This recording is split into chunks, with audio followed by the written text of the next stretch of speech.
میں میں حد کو پار نہیں کیا اور ناکامی میں میں کبھی گھبرایا نہیں۔ مجھے اس بات کی خوشی ہے کہ سیمانچل میں ایک نئی انقلاب کی آواز سنائی دے رہی ہے۔ اب لوگ حق اور حقوق کی بات کرنے لگے ہیں، اپنے ایم ایل اے سے، اپنے ایم پی سے سوال کرنے لگے ہیں۔ ہمارا وہ نوجوان جو کل تک سوال کرنے سے گھبراتا تھا، آج افسروں سے بھی سوال کرتا ہے۔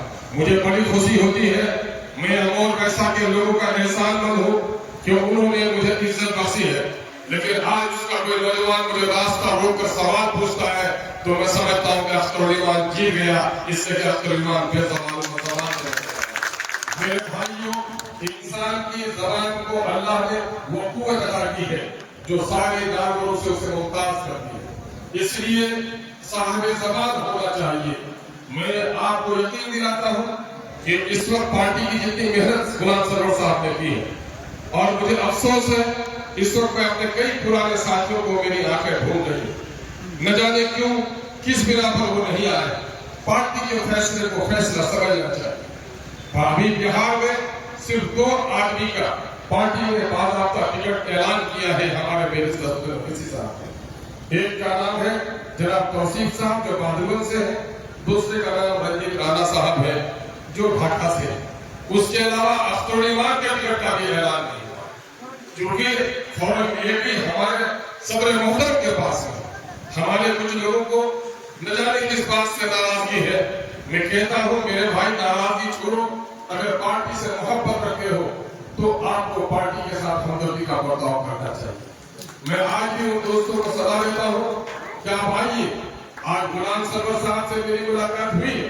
آپ جان رہے ہیں 2015 میں ہم لوگ ساتھ بڑھے تھے اور آگے پارٹی بڑھی تھی، گھر گھر پارٹی کا پیغام گیا تھا، فتح کا نشان آپ تک پہنچانے والا خادم اس وقت یہاں اگر کوئی بڑھ چڑھ کر کام کیا تھا تو اس کا نام بھائی غلام سرور تھا۔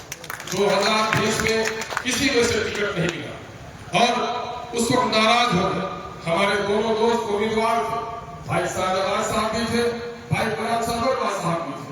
میں نے ان دونوں کو کہا آپ دونوں اپنے میں فیصلہ کر لو اور دونوں کے میں سے جو کوئی آؤ گے تو میں اس کی سفارش کروں گا، لیکن 2 بلی کی لڑائی میں بندر روٹی چھین کر لے کر چلا گیا اور نتیجہ یہ ہوا کہ آج تک اس کا خمیازہ ہم کو بھگتنا پڑا۔ پھر میں ایک صلاح یہاں آج سے دینا چاہتا ہوں۔ میں نے بہار کے اس خطے کا بڑا مطالعہ اور مشاہدہ کیا ہے۔ میں تقریباً 45 سالوں سے سماجی اعتبار سے متحرک ہوں اور 25 سالوں سے ایکٹیو پالیٹکس میں ہوں۔